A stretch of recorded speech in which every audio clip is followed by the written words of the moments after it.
Bienvenidos a esta Semana del Libro, la Cultura y la Ciencia. Seguimos acá con las actividades permanentes y también con otras actividades relacionadas con el mundo del libro, las bibliotecas y la cultura. Hoy tenemos un evento muy especial a propósito de los otros que hemos tenido. Hoy vamos a considerar libros que nos llenan a todos nosotros como universidad pues de mucha alegría, y pues aquí tenemos precisamente a los autores que nos van a contar, nos van a compartir toda esa experiencia de elaboración de los libros. Entonces nos acompaña hoy la ingeniera Maritza Franco López. Ella hizo estudios en artes plásticas en el Instituto de Bellas Artes y también es empresaria. Ella es la autora del libro El lugar de las sombras. Y también nos acompaña el doctor Emilio Alberto Restrepo. Él es médico especialista en ginecología y en laparoscopia, autor de más de 20 artículos médicos. Es colaborador también en varios periódicos como la revista Cambio, Mundo, Momento Médico y pues muchos más. Él es autor del libro Medicina bajo sospecha. Entonces esperamos tener una buena charla. Yo simplemente estoy haciendo acá la maestro de ceremonias, pero la idea es que todos nosotros podamos escucharlos a ellos y sacarles el máximo provecho a todo ese caudal de experiencia y de conocimientos que tienen. Bienvenidos.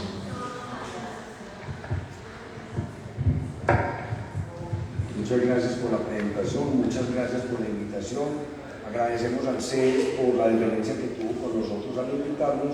Agradecemos al público el estar aquí presente y el interés por nuestros libros. Lo de hoy es una cosa muy sencilla. Esto es como un pequeño espacio para expresar la gratitud, para expresar la celebración que implica el nacimiento de unos nuevos libros en una editorial que tiene una nueva vocación. Yo soy egresado del CES, conozco pues al CES hace mucho tiempo y tenía la referencia de la editorial en la cual había publicado un libro anteriormente en el 2008. Sin embargo, tuve un privilegio que para mí fue muy importante y es haber iniciado una nueva colección humanística que se llama Hojas de Otoño. Hojas de Otoño es una colección derivada de la editorial que trata de reivindicar el valor de la narrativa en función del ser humano. Lo que trata es de contar historias humanas, historias que tengan que ver con la profundidad del ser humano, que traten de entender al hombre en otras facetas distintas a la narrativa de ficción convencional de aventuras o de entretenimiento, sino la parte trascendente del ser humano, el sufrimiento, el quehacer médico, la enfermedad mental, el duelo, la pérdida, las cosas que tienen que ver con lo más íntimo de su ser. Entonces, el CES se ha preocupado por tener obras originales y obras que den cuenta de esta parte del aspecto humano de la creación humana. Tenemos en este momento entonces, en ese orden de ideas, dos números que empiezan a fundamentar y a inaugurar la colección. El primer número, y me da un poquitico de embarazo empezar por mí, pero es el número 1 de la colección, se llama Medicina bajo sospecha. Es una historia que hace parte de una trilogía, que este es el tercer número de 3 novelas que tratan de explorar una parte un poquitico desconocida de la medicina, que es la parte oculta, la parte oscura, la parte no tan transparente, la parte que muchos quisiéramos ocultar de la medicina.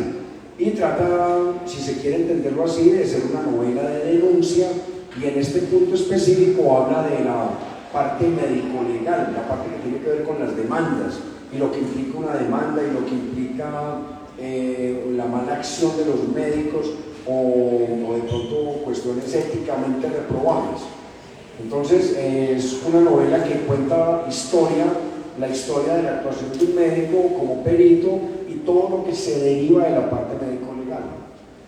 Después tendremos oportunidad, pues, si están interesados en profundizar un poquitico, invito a su lectura, invito a los estudiantes de medicina, a los estudiantes de enfermería, a los estudiantes de derecho, a que exploren para que abran una caja de Pandora, para que hagan una caja de sorpresas y encuentren un universo que de pronto no creen que exista porque apenas están empezando. Está escrita incluso para personal no médico, no le tengan miedo, que no es una novela que utilice lenguaje médico, que tenga lenguaje especializado. Es para el ciudadano que no tiene formación médica, porque es básicamente un enfoque literario. La segunda novela es una nueva y gran revelación. Es El lugar de las sombras, de la escritora Maritza Franco Alzate, y es una revelación. ¿En qué sentido?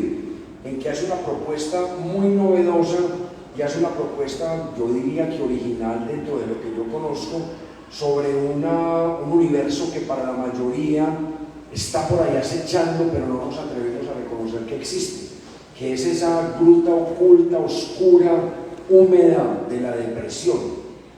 La depresión es un fenómeno muy conocido y muy mencionado, pero no muy asumido.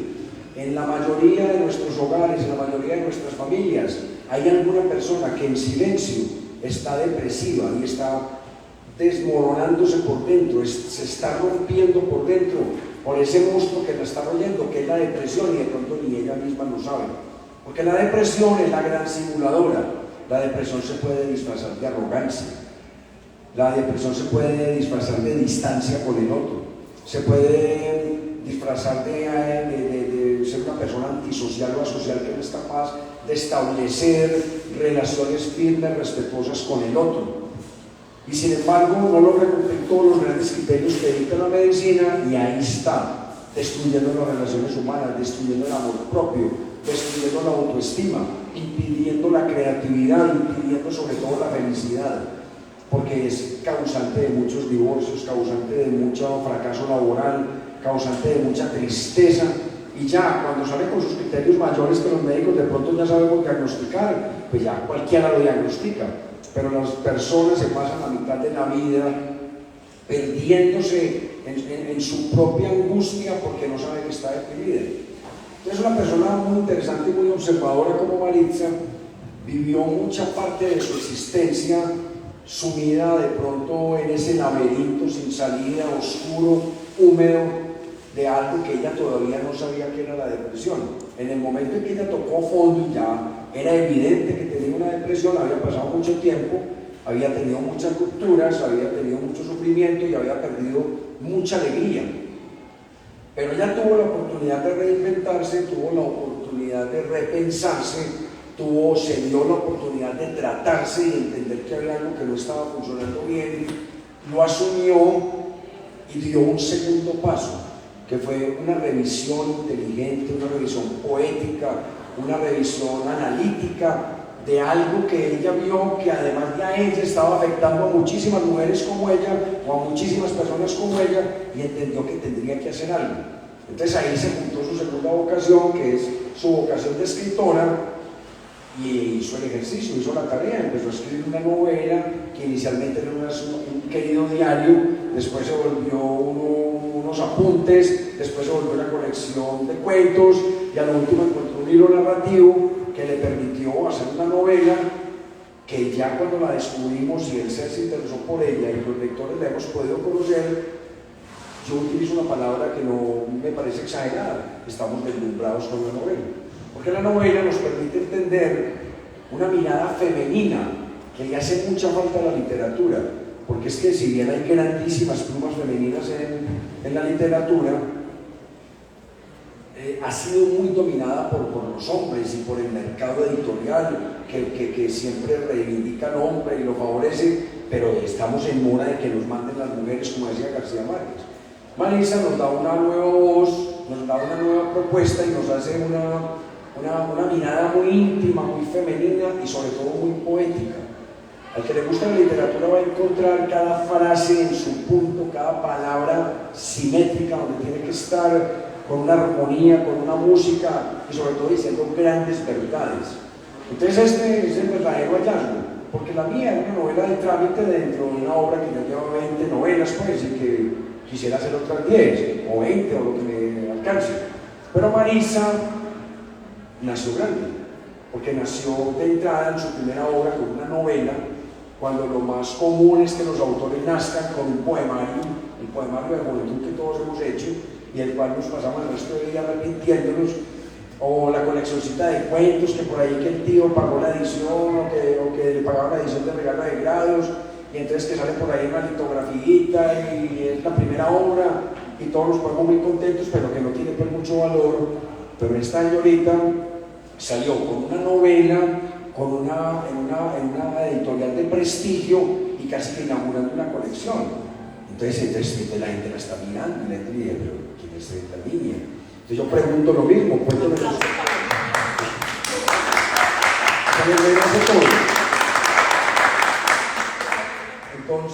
Entonces aquí estamos precisamente para contar esa historia.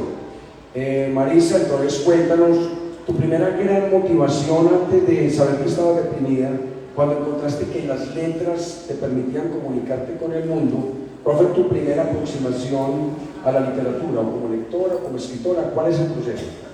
Bueno, ahí lo que pasa es que yo inicialmente cuando empecé la novela, o cuando empecé a escribir, no empecé a escribir con el tema de la depresión, sino que me gustaba escribir, entonces empecé a escribir cuentos, literario, y una vez en el 2020, no, perdón, en el 2000, en el año 2000, escribí un cuento que se llamaba En las tinieblas, y ese cuento tenía que ver con lo que yo veía que me pasaba cuando estaba deprimida, y era que creaba un lugar paralelo en mi vida, y no sabía cómo ponerlo, entonces empecé y lo escribí. El cuento se quedó quieto, yo seguí escribiendo sobre otras cosas, y ya en el 2015 pues que retomé el cuento y me pude dar cuenta que ahí que no era solamente mi situación, sino que era la situación de muchas personas, y ya me había alimentado de historias de otras personas que sabía que estaban pasando por un proceso depresivo y creaban un lugar paralelo en su vida. Entonces ahí nació la novela, por eso se llama El lugar de las sombras. Entonces estamos hablando en el 2020 con el germen de lo que fue 2000. En el 2000, perdón, sí.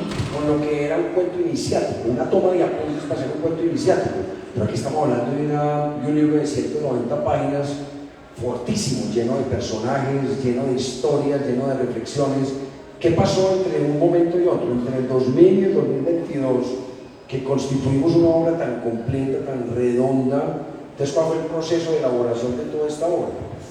Lo que pasa es que cuando uno está en un proceso depresivo hay mucho ensimismamiento y hay muchos momentos en los que uno quiere estar solo, y ¿qué hace uno solo?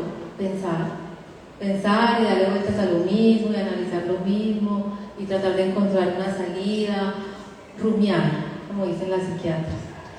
Entonces en el 2015 yo ya había rumiado mucho, llevaba ya 15 años de pensar, de analizar, de tratar de encontrar una salida, de mirar la vida de otra manera, ya de haber empezado un tratamiento psiquiátrico. Entonces en ese momento me sentí con la madurez de poder ya crear personajes, porque la novela tiene cosas mías, pero no es textual, y no solamente es una novela sobre mí, es también una novela sobre las personas que han pasado por cáncer o que han pasado por procesos difíciles. Y empecé a entender a esas personas, a las personas con las que hablaba, de pronto trataba de ver más allá, y de ahí empecé a sacar las historias. Entonces lo que pasó del 2000 al 2015 fue que viví, eso fue lo que pasó, viví y pensé. Muy interesante, porque es que reivindico una cosa que tenemos que tener en cuenta con la literatura. Hay escritores profesionales que hacen obras para la venta, para no tener un vicio, para no salir a la calle, o porque están presos, o porque no quieren enfrentarse al mundo. Pero la literatura, en el caso de lo que estás contando, lo veo como algo catártico, como algo sanativo, como algo que permite encontrar un proceso de cicatrización interna. Pregunta para tener un referente: en el 2000 estabas aliviada, medicada, aliviada, pero compensada o descompensada. Bueno, aliviada nunca estoy, porque yo permanentemente, pues yo tengo un tratamiento psiquiátrico que ya es para siempre, pero sí compensada. Para mí es difícil escribir sobre algo en el mismo momento que lo estoy viviendo. Para mí es fácil cuando ya estoy lejos de la situación. Entonces en ese momento yo podía recordar lo que viví sin sufrir, porque ya estaba compensada.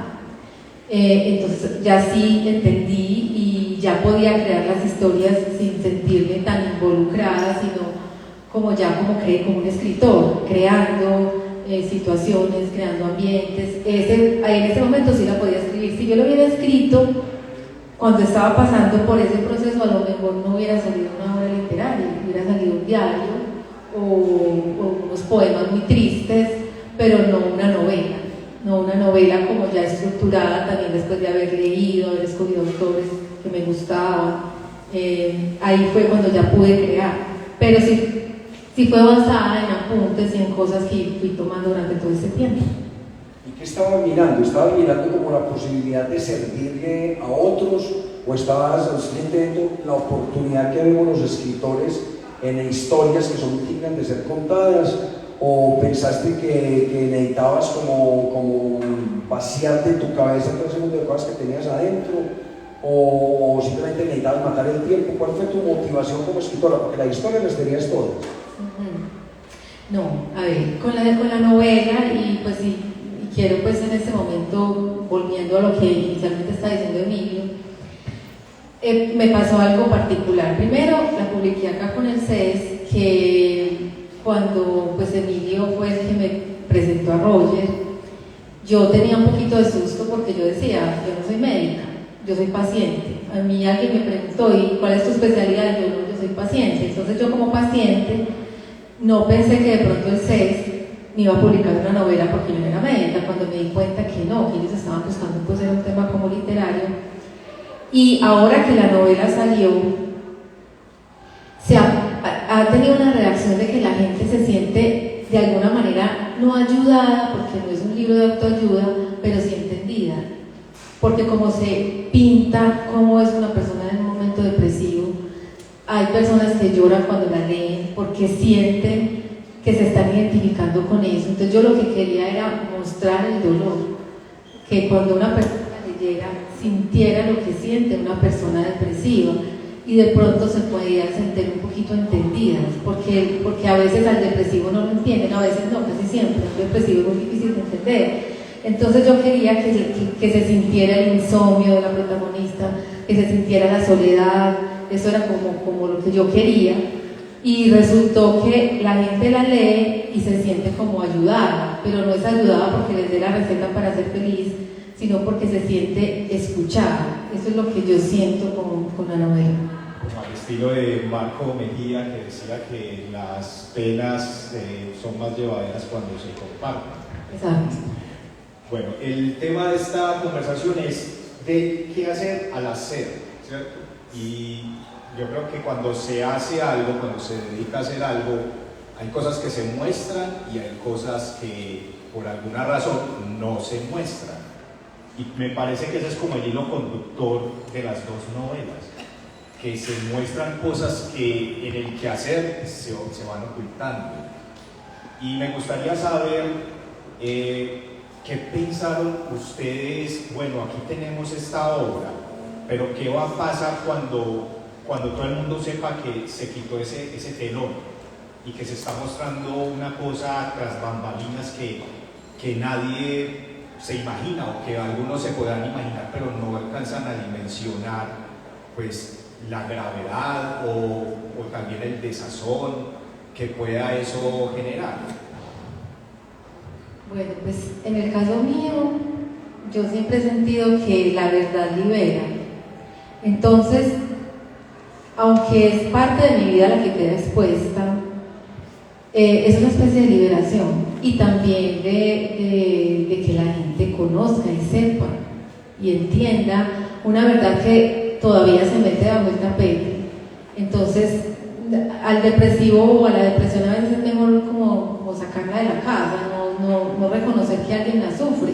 Entonces esto es una manera de decir, eso no es un pecado, cualquiera puede estar deprimido. Entonces, en el caso mío, siento que me libero y libero pues a muchas personas. No sé en el caso de Emilio con su novela. Yo creo que la pregunta la responde una frase de Joan Manuel Serrat en una canción: nunca es triste la verdad, lo que no tiene es remedio. Entonces pasa lo mismo. Yo soy médico hace 32 años y estudié otros 5 o 6 años por la carrera. Entonces háganme cuenta, llevo más de 40 años en esto. Entonces, cuando uno idealiza la medicina, cuando uno tiene un concepto de que es una cosa transparente, cristalina, impecable, que no tiene mancha, uno empieza a conocer desde adentro el rodaje de la medicina y descubre que es un mecanismo, si se quiere, tramposo, si se quiere, intrigante, si se quiere, sucio, puede ser una máquina del mal. Y se lo dice un tipo que ha tenido éxito en el ejercicio de la medicina. Entonces he tratado de conocerla desde adentro y he descubierto, para responder la pregunta suya, cuando plantea la inquietud del qué hacer al hacer. Mi qué hacer son 2 cosas en la vida: ser un ciudadano y ser un médico. De ese qué hacer, de esas 2 esferas de mi expresión como ciudadano y de mi expresión profesional y de la forma como yo decidí voluntariamente asumir la existencia, surgió una tercera motivación, que es la motivación del escritor. El escritor toma elementos del qué hacer de las otras 2 esferas: del ciudadano que padece en la ciudad y del ciudadano que ejerce y padece en la medicina. Y el ciudadano escritor toma elementos de ahí para el hacer literario. Entonces vamos a hacer libros de esas 2 cosas que yo sé. Entonces, ¿qué hago yo? Llevo un trabajo, una obra de 20 puntas de años en la cual he hablado de esos 2 asuntos. He hablado de la ciudad y de la pequeña ínsula que vivo en la ciudad, que es mi barrio. Entonces, ¿qué hablo yo? Hablo del barrio, hablo del ser humano que habita en las calles, del colega de la esquina, del colega de la calle, del que padece la calle, del que ha sido víctima de la ciudad. Tengo varias novelas que hablan del asunto, me he gastado la mitad de la carrera escribiendo de eso, sobre todo en temas que tienen que ver con lo policíaco, con la novela criminal, y descubrí o necesité expresarme como escritor en la parte de la novela médica. El CES tuvo la generosidad de publicar hace unos años una novela que se llamaba Crónica de un proceso, donde doy cuenta de una demanda que le pusieron a un médico y todo lo que está detrás del mundo de las demandas, que si usted no abre eso es una gruta llena de murciélagos, con guano y con hongos y con suciedad y con humedad y con toda la podredumbre que hay detrás. Y esta novela, que fue una novela producto del dolor, que fue también catártica para evitar asesinar a alguien que sin duda se lo merecía, entonces para no asesinarlo simplemente le escribí una novela de dedicatoria.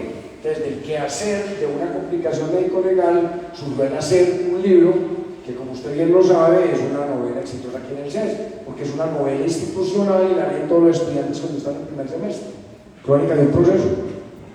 Entonces es muy interesante la forma como, cuando uno quiere ser escritor, toma elementos de la vida real, hace una recomposición de la parte literaria para que quede bien escrita, para que tenga elementos de lenguaje, para que tenga organización en las ideas que constituyen el argumento y la trama, para que tenga unos personajes muy bien delimitados, muy bien estructurados en función de ese argumento y de esa trama, y para que al mismo tiempo sea un vehículo de transmisión de ideología, de ideas, de reflexiones que pueden servirle a alguien o pueden mejorar a alguien, y que en la mitad de todo esto lo entretenga o lo ponga a sufrir, como en la novela de mi buena amiga Marisa, que es difícil contener la lágrima, contener la tensión cuando uno pone una novela de esas y descubre sus tramas, porque si usted le aplica la plantilla del análisis literario a la novela de Marisa, por ejemplo, que uno tiene que tener una muy buena historia y muy bien contada, o sea, un argumento que dé cuenta de una serie de hechos uno tras otro, pero en una trama bien enredada, bien urdida, con unos personajes muy bien definidos que reflejen el carácter humano, que tengan un lenguaje que sea digno del lenguaje literario y que tengan un planteamiento filosófico, en este caso psicológico, bien armado. Si le aplicamos cada uno de estos criterios de evaluación como evaluador literario a la novela de ella, saca 5. Eso es lo que uno busca de una buena novela. Entonces descubre unos personajes que lo conmueven, descubre unas historias que lo sacuden, unas ideas que lo invitan a reflexionar, y en la mitad del camino está tratando de no llorar.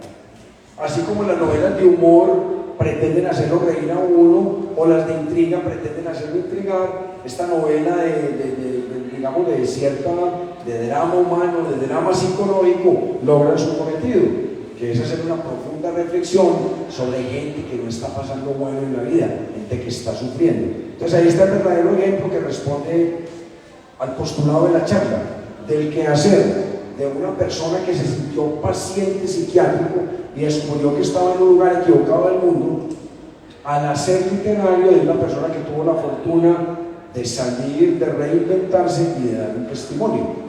Entonces ahí es donde hacemos la respuesta, salimos del quehacer, en el caso de él como paciente, en el caso mío como médico, al hacer literario para hacer novelas testimoniales que dan cuenta de lo que nosotros nos tocó vivir. Una situación personal en el caso de ella, una situación personal en el caso mío, y salen libros que se vuelven no personales, sino que tratan de llegar a todo el público.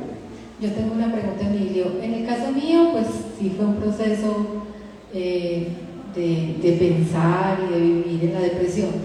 En el caso de tu novela, esos casos que planteas ahí, ¿ibas tomando nota o cómo hiciste para poderlos recopilar todos en la novela? Es muy interesante la pregunta, porque mira que hay dos formas completamente distintas de escribir y de sentirse escritores. Yo me traté de sentir escritor hace como 30 años, donde empecé a tener una necesidad de contar historias. Yo desde que estaba muy chiquito tenía el gusto por escuchar y por contar historias. Pero en esa época era desde el oral, desde la tradición oral del hogar, de la casa, que eran muy buenos conversadores, gente muy graciosa, los amigos de las fincas. Yo me crié en la calle, que no tenía más opciones, pues no había internet, no teníamos sino los juegos y la calle, porque yo soy producto de los años 60 y de los años 70. Entonces me tocó toda esa oralidad donde se conversaba mucho y donde usted se quedaba hasta las 10 de la noche o jugando o hablando. Era lo que había para hacer. Entonces a mí me surgió la necesidad de las historias. Cuénteme buenas historias, y si yo puedo, hago todo lo posible por contarle buenas historias. Eso explica que uno se metía en el teatro del barrio a ver una película que duraba 1 hora y media y se demoraba 3 horas contando la película cuando valía, porque la mitad le inventaba cosas, le recreaba, la volvía a contar. Entonces en algún momento de mi evolución, cuando me tocó por fuerza volverme tan lector, porque cuando uno estudia medicina se tiene que volver fanático de la lectura, es una lectura fundacional, es una lectura estructurada, que le permite estructurarse a uno, y lea, y lea, y lea. Entonces llegó un momento en que se me surgió la necesidad de contar historias. Entonces cuando ya asumí el rol de escritor y empecé a creérmelo, entonces dije, bueno, necesito materia prima para escribir. Entonces empecé a ver en todas las oportunidades de mi vida la posibilidad de una buena historia. Por eso de cada posibilidad, de la persona que unos lo ven, la ve allí sentada y está chateando, y mientras está chateando uno ve que está con los ojos rojos porque está sufriendo por algo, y vuelve y chatea y se para y vuelve, y uno dice, aquí hay una historia interesantísima, porque de qué estará chateando esa muchacha que la puso a llorar, y para que la pongan a llorar, detrás de eso hay una historia de una infidelidad, hay una historia de una desazón, de una pérdida. Pero sin embargo ella quiere estar aquí en la conferencia, pero se tiene que salir porque está llorando por algo que está chateando. Mi rol como escritor es inventarme esa historia para que de ahí salga un buen cuento. Entonces yo empecé a notar que incluso ya me cogieron miedo en la familia, porque muchas de las historias que pasaban en la familia terminaban en libros. Pregúntenle a Vanessa cuántas historias ha leído en las novelas mías que han ocurrido en el hospital donde trabajo 20 años. Han ocurrido muchas historias que después se ven reflejadas ahí, con nombres cambiados y con escenarios, pero ahí aparecen. Son historias tan fuertes que yo las empiezo a buscar y a motivar. Lo que te está pasando, ya te volviste una estrella en el mundo de la depresión, pero la gente está esperando tu segunda novela. Entonces, ¿qué estás haciendo? Estás buscando temas. ¿Qué estás buscando temas? Abrir los sentidos.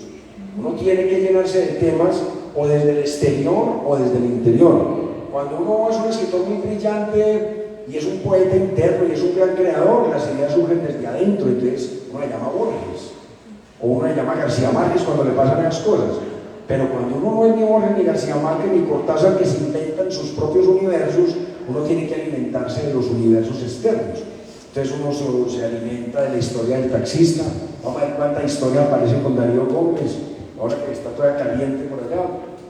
O sea, vamos a motivarnos de las historias externas. Yo tuve que inventar una historia externa muy dolorosa de una demanda que me pasó y después se volvió novela, porque ese es mi estilo. Yo cojo lo que me pasa en la vida real, lo transformo, trato de filtrarlo por el sedazo de una cierta calidad literaria para que sea una historia digna de ser leída, porque la gente no me duerma leyendo esto, ¿cierto? Bueno, pero hay un tema ahí que mencionaste y que de pronto cuando yo escribí la novela y ahora que escribo pues otras cosas, trato de ser muy sutil al momento de tomar una historia de un personaje que conozco o que me conoce, para que no se vea reflejado en la novela.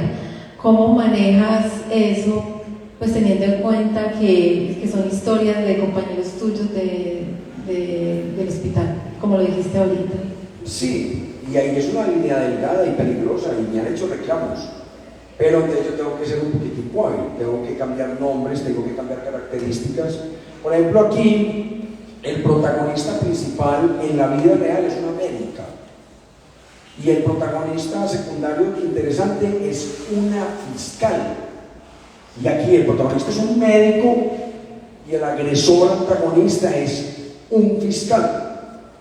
La historia es la misma, y incluso ya el esposo de la ginecóloga que se metió en este horrible, que esto es un lío, ya se lo han leído, ¿vale? Se lo han leído, esto es un lío.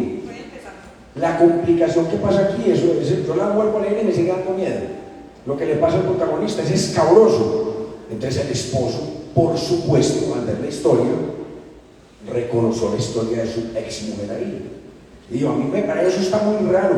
Ahí hablan de un man, pero eso fue lo que le pasó a mi esposa. Ay, yo no sé, es que hay historias parecidas. O sea, hay que tener cara de bobo, es muy interesante cruzar el bobo. O sea, que es muy importante manejar el respeto. ¿Qué es lo importante? Manejar el respeto, manejar cierta distancia respetuosa.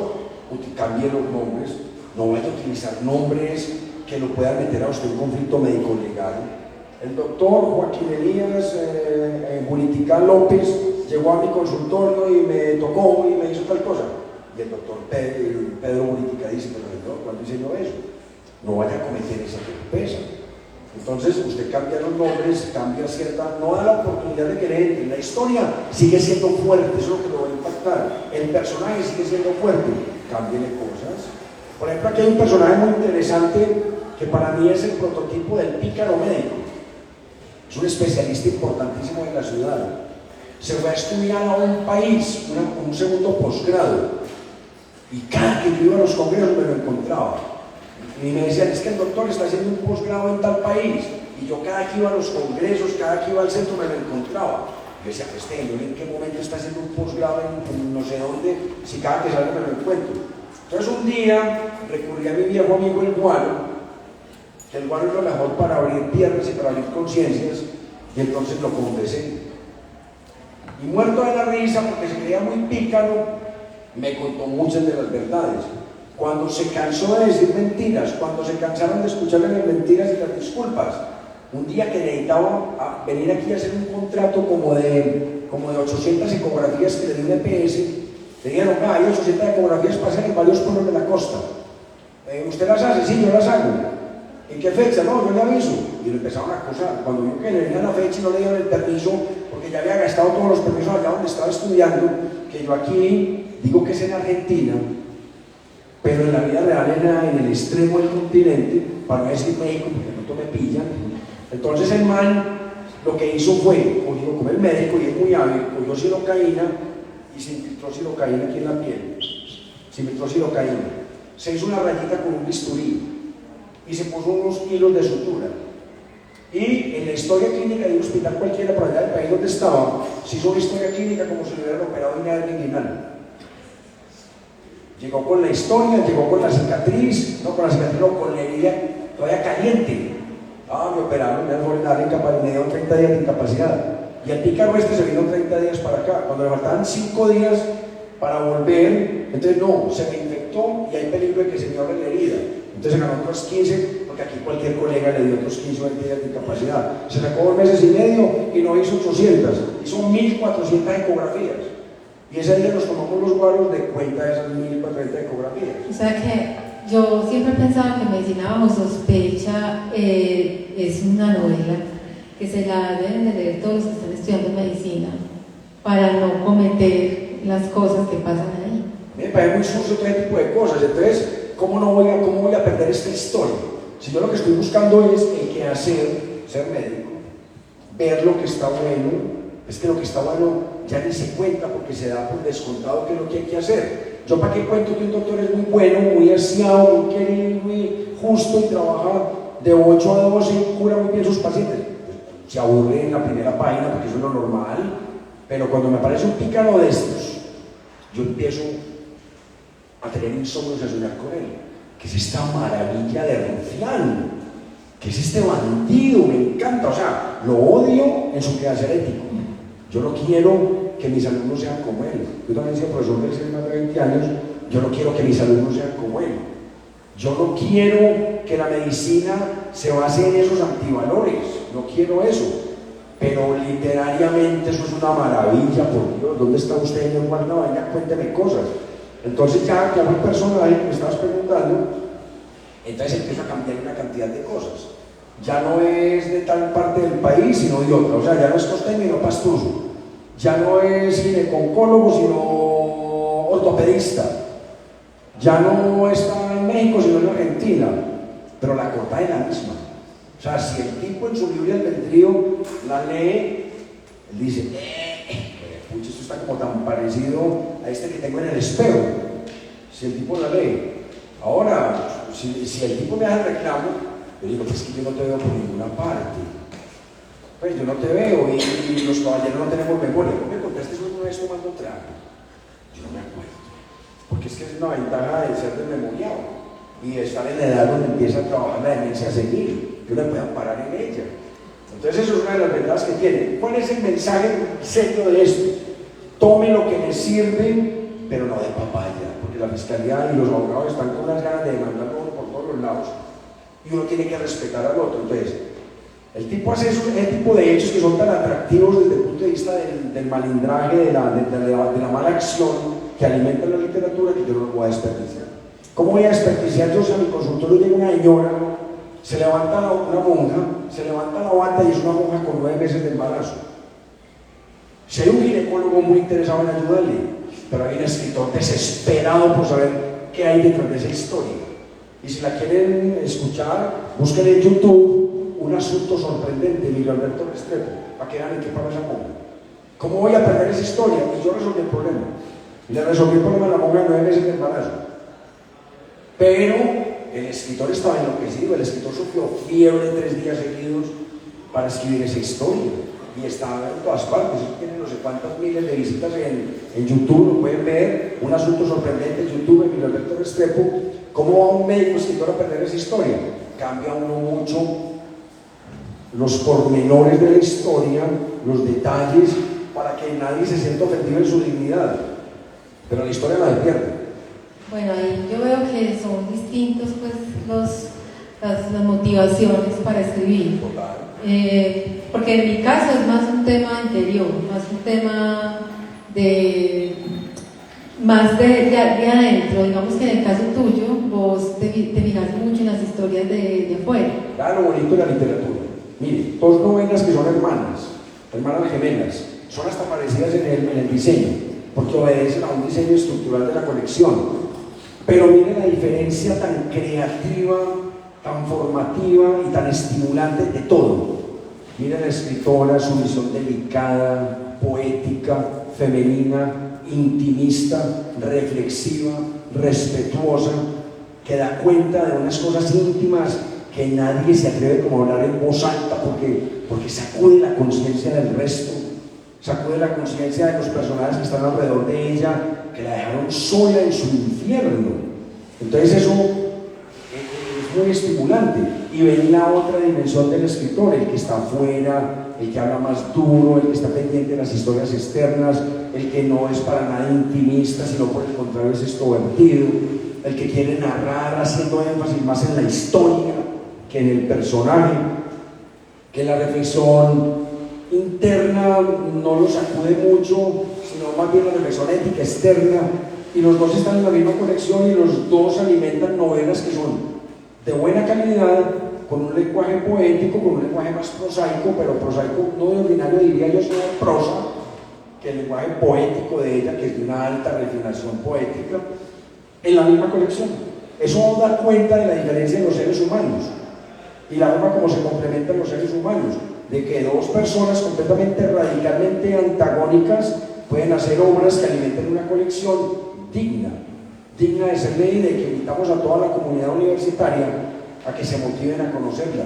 La tienen en la biblioteca, si no la quieren comprar, si no la alcanzan para comprarla, la pueden leer, es solo volúmenes de la biblioteca, para que la recomienden, para que los estudiantes de medicina jóvenes lean lo que tienen que aprender de depresión y lo que tienen que aprender de práctica médica, que sale del quehacer, como nos invitaron a hablar, al hacer. Esa es la gran motivación de esta colección, dar cuenta de aspectos fundamentales del ser humano. La conferencia de ayer se llamó El futuro del libro.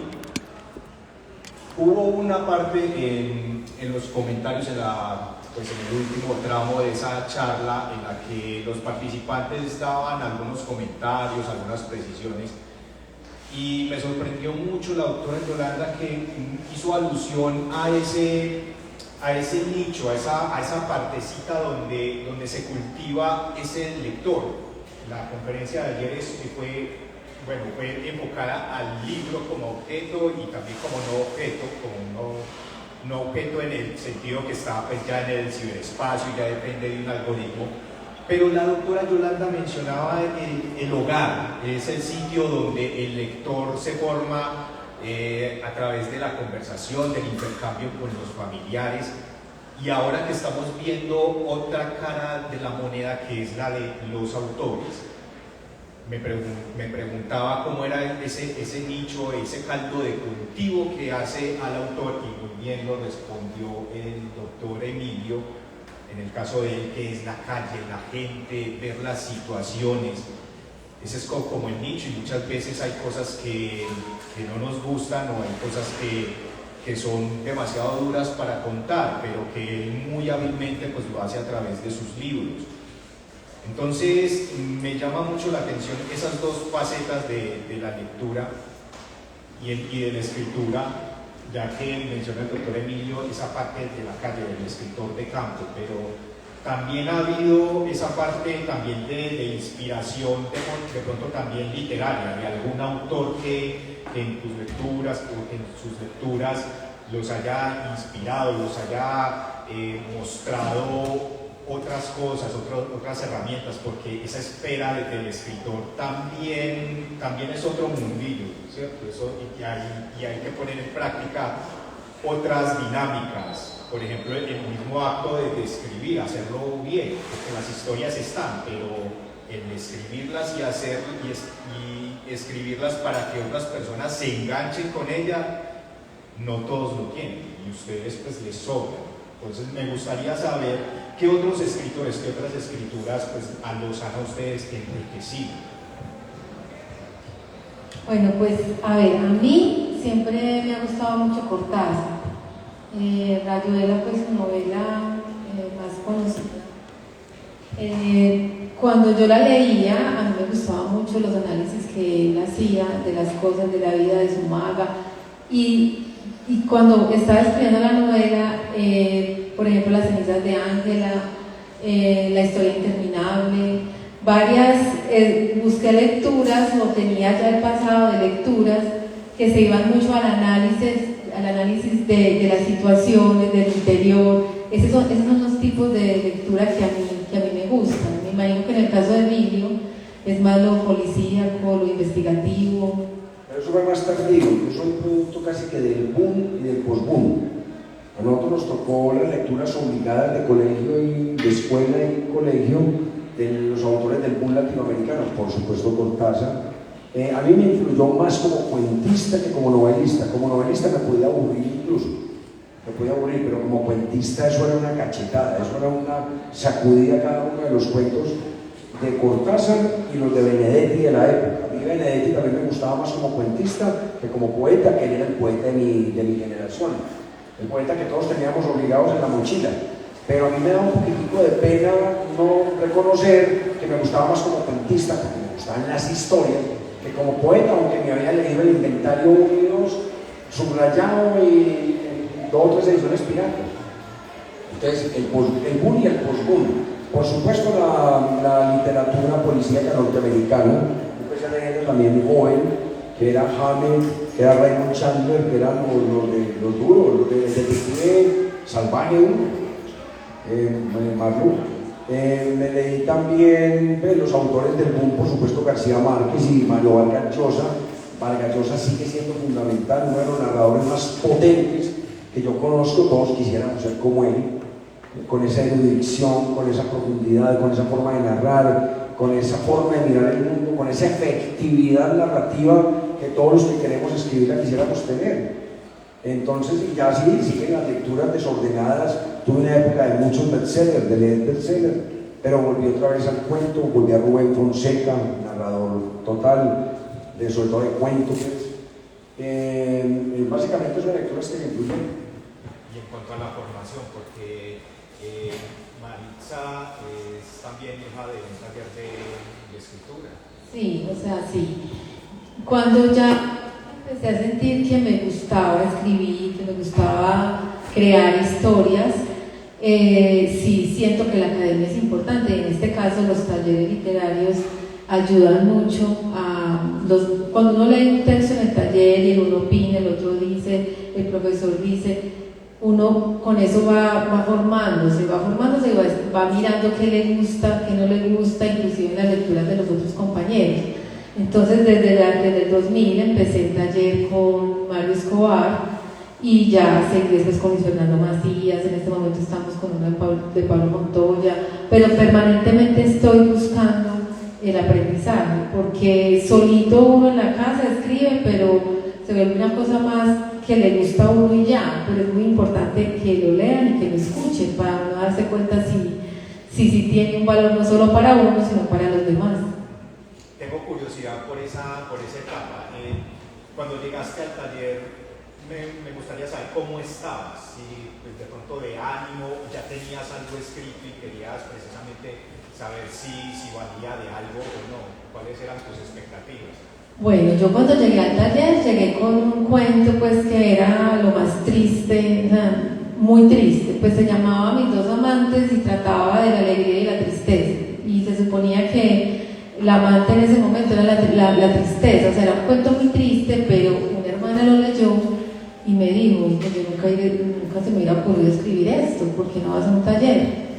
Y ahí es donde llegué donde Mario, y Mario le gustó mucho y me empezó a motivar a seguir escribiendo. O sea, cuando yo empecé estaba en una etapa no muy buena y escribía sobre otras cosas distintas. O sea, yo empecé a escribir cuentos sobre distintas cosas, pero no sobre la depresión. Ya cuando ya pasó el tiempo, como les dije ahorita, y ya tenía el tema de la depresión lejos, ya sí la pude tomar. Y así me pasa, yo vivo una situación y en el momento no soy capaz de escribir sobre ella, sino cuando ya la he superado, ya la he mirado y la puedo ver con otros ojos, ahí sí la puedo retomar. Pero la disciplina en los talleres y todo eso es fundamental es que mi novela es una novela de taller, es una novela que se creó y creció en el taller de Luis Fernando Macías. Bueno, ya esta es la recta final de este encuentro. Muchas gracias por estar aquí. A los jóvenes de ahora que tienen una forma diferente de ver la lectura, o sea, el profesor hablaba de Benedetti y me traba la mente en mi adolescencia, el libro de inventarios, pues una de las cosas era más play que nos le dedicábamos los novios. Ahora el joven actual difícilmente lee una poesía, el acercamiento con los grandes autores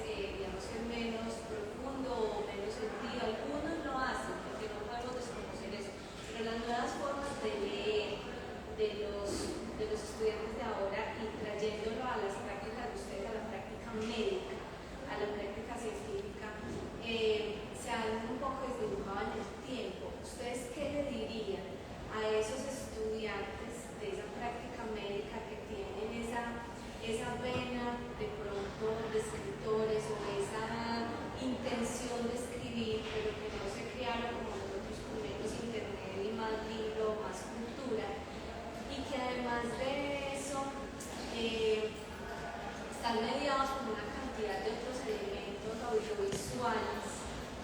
¿Y cómo son? Serían dos preguntas. Esa es una. Y la otra es, ¿cómo la ciencia, cómo escribir la ciencia, cómo llevo esa práctica médica? Ya los libros de unas luces, un poco de ficción, un poco romano, pero la ciencia como tal puede ser escrita de forma menos científica, si se quiere, y más atractiva. ¿Cómo llevar a los estudiantes a eso? A mí me tocó la primera pregunta, me tocó reinventarme un poquitico. Cuando yo hacía los seminarios con los residentes de aquí del CES, aquí en el hospital, yo les dedicaba los últimos 5 minutos de cada seminario a lo que llamaba la cantaleta literaria. Entonces yo les echaba una cantaleta de vida y a ellos les gustaba, hasta que uno de los alumnos me dijo: profe, ¿usted por qué no graba eso en YouTube y se vuelve youtuber? Yo le dije: gana este. O sea, así como ellos no ven sino lo natural en los medios, yo veía lo antinatural en esos medios. Y un día, como un poco cariñado con la mamá, un día me dejé. Entonces me invitaron a un canal de televisión y yo cogí todos esos libretos de lo que tenía, de la cantaleta que yo les echaba a ellos, que se llama Consejos a un joven colega, y me dio por leerlo por un canal de televisión que me invitaron. Y eso está viral, eso lleva más de 1 millón de visitas. Por ejemplo, colega no trabaje tanto, colega no compre finca recreo, ahí está en YouTube. Entonces descubrí que era una forma de expresión, de llegarle a los muchachos, que si yo les tiro eso en un manuscrito, se los tiro en una cosa, en una fotocopia, no lo van a leer. Entonces lo monté en un blog y me lo leyeron un poquitico más, pero no valió la pena. Pero lo monté en unos pequeños, no eran podcasts, eran unos pequeños videos de 5 minutos. El primer ejemplo que puse fue: colega, no compre finca de recreo. O sea, estamos hablando de hipertensión con unos estudiantes de tercer año de residencia aquí en el Costetricia, y les dije: muchachos, les voy a leer una cosa: colega, no compre finca de recreo. Todo el mundo bregando a comprar una finca, yo bregando a convencerlos que no la compren. Entonces la leí, la monté en internet, y si usted se fija, en este momento tiene 680.000 visitas. En este minuto ahí está. Y ahí sí la vieron. Entonces yo decía: pero ¿por qué cuando les doy el documento no lo leen, pero cuando hago la payasada en YouTube, ahí sí la leen? Porque es que ellos necesitan otro vehículo para entrar a la conciencia. Pero la necesidad de contar historias de ellos sigue latente. Los pelados siguen siendo muy interactivos, y siguen siendo muy de redes, y muy de cosas, y muy de Instagram, y muy de torcer la boca para tomarse la fotito esa que toman en la serie y todo eso. Pero el que quiere escribir, el que quiere contar historias, lo busca uno por los laditos y le dice: profe, ¿cómo no el taller literario? Profe, usted me acuerda de leer este cuento. Profe, si lo pongo en el blog, usted me lo corrige. O sea, hay un pequeño grupo que todavía hay esperanza, todavía creen en la palabra escrita, todavía creen en la oralidad. Además de que todos nosotros nos hemos servido de todas estas herramientas. Mira, que estamos grabando, estamos transmitiendo, y vamos a permitirle a que fuera de las personas que hay aquí en vivo, otras 2.000 o 3.000 o 5.000 personas nos vean el próximo mes, porque nuestras redes se van a encargar de eso. Que nuestras amigas tienen muchos amigos en redes, la van a tirar y con seguridad van a reproducir.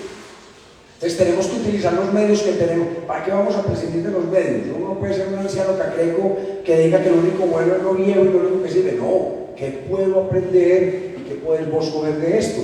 Y entre las dos generaciones nos vamos alimentando, y la literatura, los libros se siguen publicando. Estos libros llevan 2 meses publicados.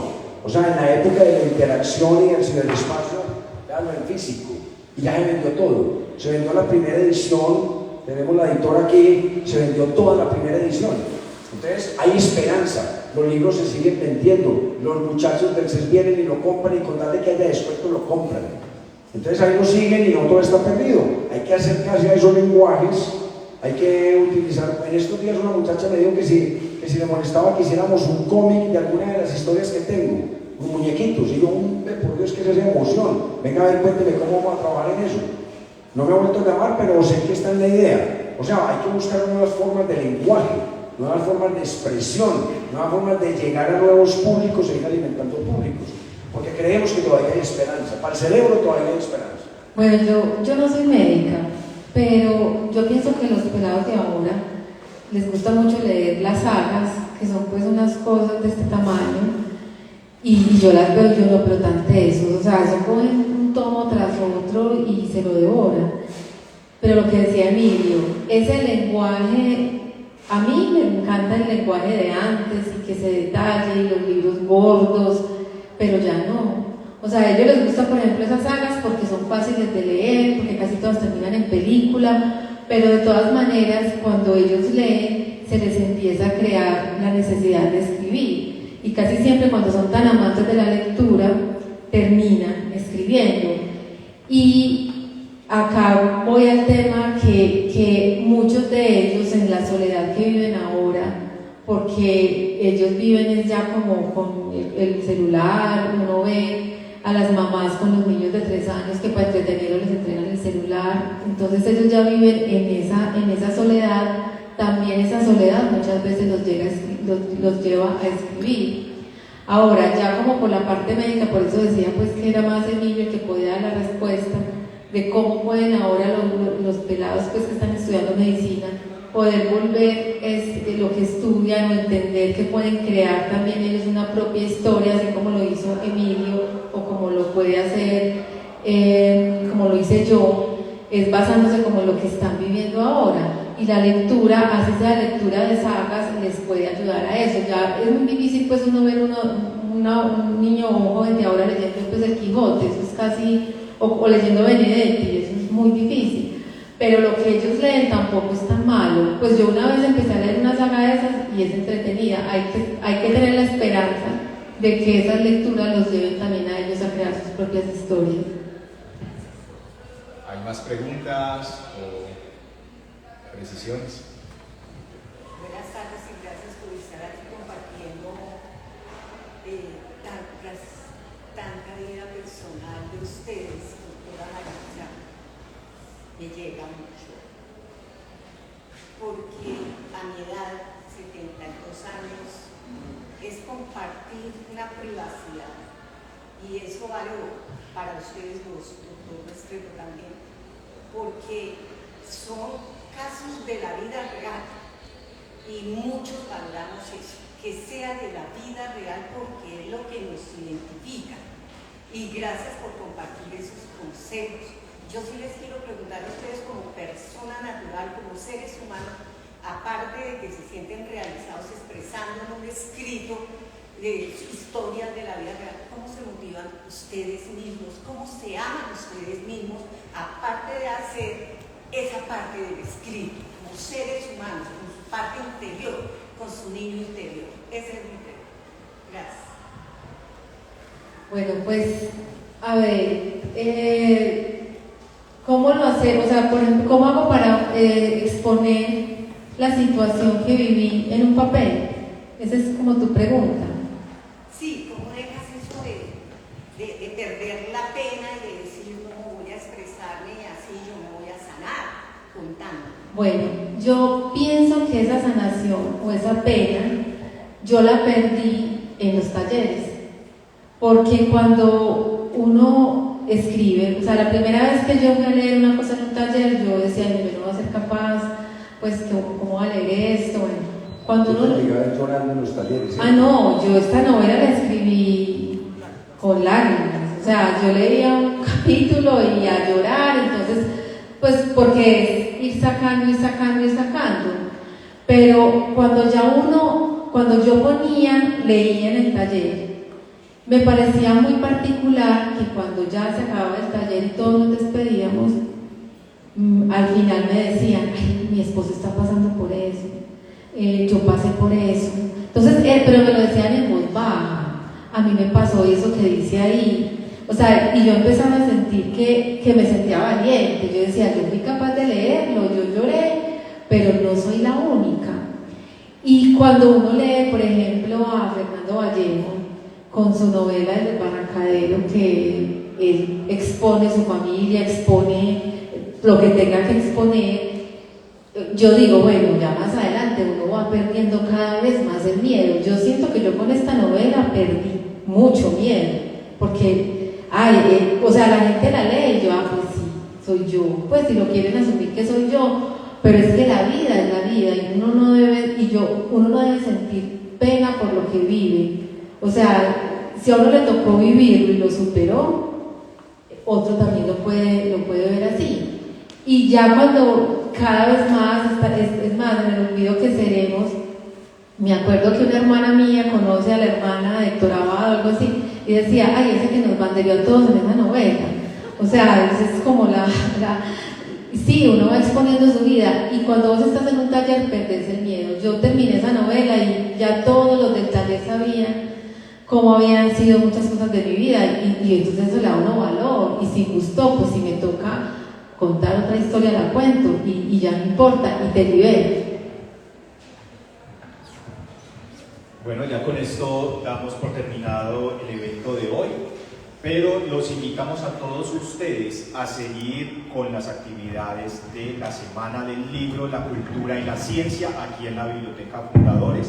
Les agradecemos muchísimo, encarecidamente, a estos grandes autores, estas grandes personas que son valientes. No hay otra forma no hay otro apelativo, son unas personas valientes que son un ejemplo para todos nosotros. Todas las cosas que han dicho, muchas de ellas se aplican a cada uno de nosotros. Todas las ideas están al alcance de nosotros, las habilidades, las herramientas.